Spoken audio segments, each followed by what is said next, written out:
எங்களுடைய சர்ச்சு ஒன்று இருக்கிற நீங்கள் 4 மாடிக்கு வந்தால் பார்க்கலாம். நியூ லைஃப் அந்த சிஎஸ்ஐ ஆலயம் அது பகலெல்லாம் திறந்து வச்சுருப்பாங்க. அவங்க பகல் இல்லாமல் அந்த ஆலயம் திறந்து வைக்கப்பட்டிருக்கும். அங்கே ஒரு அந்த கோயில் குட்டி யாருன்னு வச்சுருக்கிறோம், அந்த சபை சர்ச் ஒர்க்கர் அவங்க தான் அதை க்ளீன் பண்ணி சுத்தமாக பார்த்து கொள்ளுவாங்க, திறந்து வச்சுருப்பாங்க. ஒரு நாள் மாலை நேரம் ஒரு சகோதரி வந்தாங்க. அவங்க இந்து குடும்பத்திலேருந்து ரட்சிக்கப்பட்டவர்கள். அவங்க அந்த ஆலயத்துக்கு வந்தாங்க. மாலையில் ஜெபம் பண்ணுவதற்கு யாருமே இல்லை, இப்போ ஆராதனைலாம் இல்லை. மாலையில் ஜெபம் பண்ணுவதற்கு வந்தார்கள். வந்துட்டு அவன் மகன் வாலிப பையன், அவன் இந்து குடும்பத்தை சார்ந்தவன். அவன் இயேசுவை ஏற்றுக்கொள்ளலை. சரி, அம்மா சர்ச்சுக்கு போகிறாங்க, போயிட்டு வரட்டும், அவங்க இயேசுவை தெரிந்து கொண்டாங்க, சரி என்று சொல்லி அமைதியாக இருந்து விட்டான். அவங்க அம்மா சொன்னாங்க, என்னை சர்ச்சு வரைக்கும் கூட்டிகிட்டு போ, நான் கொஞ்ச நேரம் ஜெபம் பண்ணிட்டு வரணும்னு சொன்ன உடனே தாய்க்கு துணையாக அவன் வந்தவன் பாருங்கள், வெளியில் உட்காந்துட்டான். மண்டபத்தில் அந்த படியில் உட்காந்து செல்ஃபோனில் அவன் விளையாடி கொண்டு இருந்தான். அவன் திரும்பி பார்த்தா அவங்க அம்மா போய் முழங்கால் படிட்டு ஜெபம் பண்ணி கொண்டு இருந்தாங்க. அந்த ஆலயத்தில் முழங்கால் படிட்டு அவங்க ஜெபம் பண்ணி கொண்டு இருக்கிறாங்க. அவன் கொஞ்ச நேரம் கழித்து திருப்பி பார்த்தா ஒரு ஆள் அவங்களோட பேசி கொண்டு இருக்கிறாங்க. வெள்ளை அங்கி தரித்த ஒருவர் பேசி கொண்டு இருக்கிறாங்க. ஜெபெல்லாம் முடிஞ்சிட்டு அந்த அம்மா வெளியே வந்துட்டு, மகனே ஜெபம் பண்ணி முடிச்சிட்டேன் போகலான்னு சொன்னபோது, அந்த பாஸ்டர் எங்கம்மா, அந்த போதகர் எங்கே, அந்த ஊழியக்காரர் அப்படின்னா, உள்ளே பார்த்தா யாருமே இல்லையே அப்படின்னு கேட்டேன். அவங்க சொன்னாங்க, யாரும் இல்லை தம்பி, நான் ஜெபம் பண்ணிவிட்டு நான் வந்துட்டேன் அப்படின்னா. இல்லை, நான் பார்த்தேன், உங்கள் பக்கத்தில் ஒருத்தர் உங்கள் பக்கத்தில் நின்று உங்களை பார்த்து கொண்டு இருந்தார், பேசி கொண்டு இருந்தார்னா நான் நினச்சேன் அப்படின்னு சொல்லி. யாரை பார்த்தேன், நீ யாருமே இல்லையே சர்ச்சுக்குள்ளே? இல்லை, நான் பார்த்தேன்.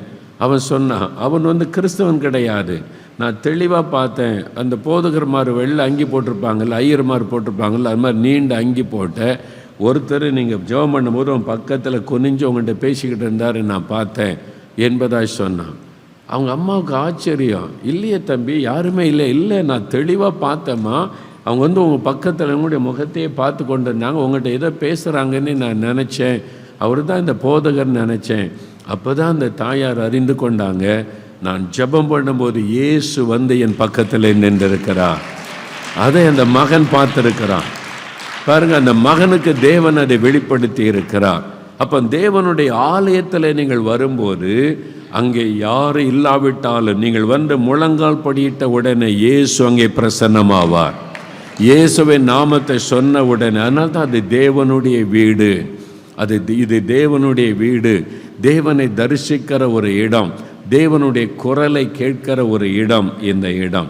அது மாத்திரல்ல, 2வது ஆண்டவர் சொல்லுகிறார், இது ஜெப வீடு எனப்படும், ஹவுஸ் ஆஃப் ப்ரேயர். இது ஜெப வீடு. மார்க் 11ஆம் அதிகாரம் 17ஆம் வசனத்திலும் இயேசு சொல்லும்போது, என்னுடைய வீடு எல்லா ஜனங்களுக்கும் ஜெப வீடு, இது உங்களுக்கு மட்டும் சொந்தம் கிடையாது. இந்த இந்த ஆலயம் உங்களுக்கு மட்டும் சொந்தம் கிடையாது, தூத்துக்குடியில் இருக்கிற எல்லாருக்கும் இது சொந்தம். எல்லா ஜனங்களுக்கும் ஜெப வீடு. இங்கே யார் வேணாலும் வரலாம், யார் வேணாலும் பிரார்த்தனை பண்ணலாம், யார் முழங்கால் பண்ணிட்டு ஜெபித்தாலும் தேவன் அந்த ஜெபத்தை கேட்பார். அவங்க என்ன மதம், என்ன இனம், எதையும் இயேசு பார்க்க மாட்டார். அதனால் இந்த இடம் எல்லாருக்கும் பொதுவான ஒரு இடம். இது எங்கள் சர்ச்சு, எங்கள் கட்டடம் என்று யாரும் சொல்ல முடியாது. என்னுடைய வீடு சகல ஜனங்களுக்கும் ஜெப வீடு. அப்போ யார் தேவையில் இருந்தாலும் இந்த இடத்துல ஜெபம் செய்யலாம். யார் ஒரு பிரச்சனையில் இருந்தாலும் இந்த இடத்தில் வேண்டுதல் செய்யலாம். தேவன் அந்த ஜெபத்தை கேட்டு பதில் தருவார். இது ஒரு ஜெப வீடு, ஜெபம் பண்ணுகிற ஒரு இடம். ஆகவே தான் நீங்கள் இங்கே ஆராதனைக்கு போகிறதுக்கு மாத்திரம் அல்ல, ஜெபம் பண்ணுவதற்கும் தேவனுடைய ஆலயத்திற்கு நீங்கள் வர வேண்டும். பார்த்தீங்களா, அப்போஸ்தலர் நடபடிகள் 3ஆம் அதிகாரம் 1ஆம் வசனம் வாசிங்க. பேதுருவும் யோவானும் தேவாலயத்துக்கு போனார்கள். பேதுரு யோவானை கூப்பிட்டு, இப்போ எதுக்கு தேவாலயத்துக்கு போகிறீங்க? இப்போ என்ன அங்கே ஆராதனை நேரமா? இப்போ பலி செலுத்துகிற நேரமா? இப்போ எதுக்கு தேவாலயத்துக்கு போகிறீங்க அப்படின்னு கேட்டால், ஜெபம் பண்ண போகிறோம். இப்போ உங்களை கேட்டால் என்ன சொல்லுவீங்க? எங்கே போகிறீங்க? சர்ச்சுக்கு போகிறோம். எதுக்கு? இன்றைக்கி குடும்ப ஆசீர்வாத கூட்டம், அதுக்கு போகிறோம். எங்கள் ஆள் சர்ச்சுக்கு போகிறீங்களா? ஆமாம். எதுக்கு போகிறீங்க? இன்றைக்கி எழுப்புதலுக்காக ஜெபம் இருக்குது, அதுக்கு போகிறோம். இன்றைக்கி எதுக்கு போகிறீங்க, ஆலயத்துக்கு எதுக்கு போகிறீங்க அப்படின்னு கேட்டிங்கன்னா, இன்றைக்கி பைபிள் ஸ்டடி இருக்குது, அதற்காக போகிறோம். பைபிள் ஸ்டடி இல்லை, ஃபேமிலி மீட்டிங் இல்லை, அதெல்லாம் இல்லாத நேரத்தில் இப்போ எதுக்கு சர்ச்சுக்கு போகிறீங்க, நாங்கள் போய் ஜெபம் பண்ணிட்டு வர போகிறோம், குடும்பமாக போய் ஒரு அரை மணி நேரம் தேவாலயத்தில் போய் ஜெபிக்க போகிறோன்னு என்னைக்காவது நம்ம ஆலயத்துக்கு வந்திருக்கிறோமா? அன்றைக்கி பேதுரும் யோவானும் ஜெபம் பண்ணுவதற்கு ஆலயத்துக்கு போனார்கள். அங்கே பலி செலுத்துகிற நேரம் அல்ல, ஆராதனை நேரம் அல்ல, ஜெப வேளை. அந்த யூதர்களுக்கான ஒரு ஜெப வேளை ஒழுங்கு இருந்தது. அதன்படி அங்கே பிரசங்கம் கிடையாது, அங்கே பாட்டு கிடையாது, அங்கே ஒர்ஷிப் கிடையாது. இவங்க போய் முழங்கால் படிட்டு தேவனை பார்த்து ஜெபித்து விட்டு வருவார்கள். அதற்காக நீங்கள் இந்த ஆலயத்தை பயன்படுத்தணும். இது ஜெப வீடு. ஆராதனை நேரம் மட்டும் வந்துட்டு போகிறபடிக்கு பயன்படுத்துவதற்கு அல்ல. மற்ற நேரங்களில் நீங்கள் வந்து ஒரு குடும்பமாக வந்து ஜெபிக்க வரலாம் இல்லை? நீங்கள் யோசித்து பாருங்கள். வீட்டுக்குள்ளே ஜெபிக்கிற அட்மாஸ்பியர் வேறு, இங்கே வந்து ஜெபிக்கும்போது இங்கே எப்போவுமே ஜெபம் நடக்கிறதுனால, தேவ பிள்ளைகள் கூடி ஆராதிக்கிறதுனால தேவ பிரசன்னம் இருக்கும். அதனால் நீங்கள் வந்து ஜெபித்து பாருங்கள். நான் வந்து அந்த நாட்களில் நேசரத் ஆலயம் பார்த்துருக்கீங்களா? நேசரத்தில் பெரிய ஆலயம், மிஷினரிகள் கட்டின ஆலயம். என் ஊழியத்தின் ஆரம்ப நாட்களில் எனக்கு நிறைய டைம் கிடைக்கும்.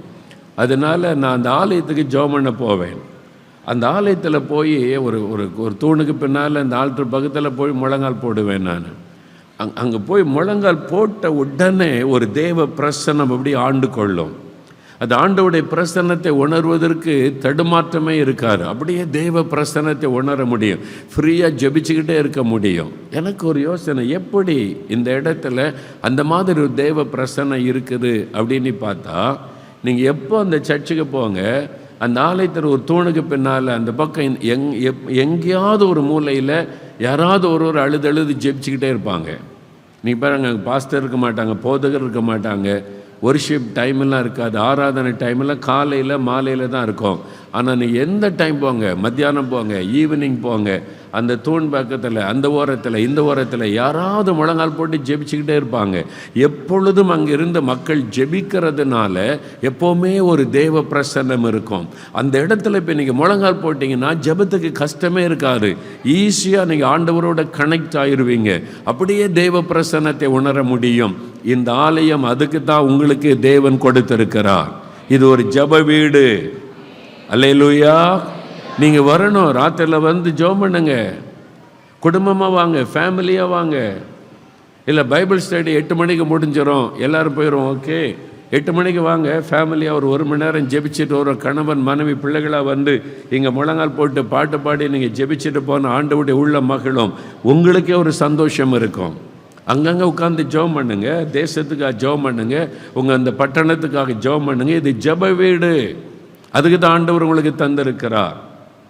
அப்போ ஆண்டவர் இந்த இடத்துக்கு வச்சிருக்கிற பேர் ஜெப வீடு, ஹவுஸ் ஆஃப் ப்ரேயர்.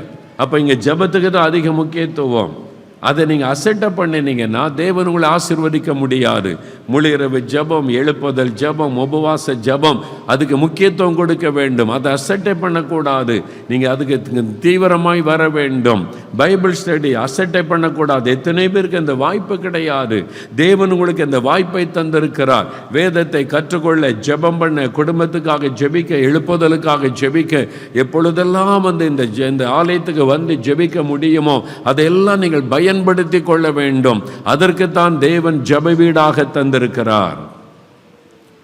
தேவனுடைய சபையோட, தேவனுடைய ஆலயத்தோட உங்களுடைய குடும்பம், உங்களுடைய ஆவிக்குரிய வாழ்க்கை இணைந்திருக்க வேண்டும். தேவன் அதை பார்த்து உங்களை ஆசீர்வதிப்பார். அப்ப ஆண்டவர் சொல்றார், இதனுடைய ஜெப வீடு.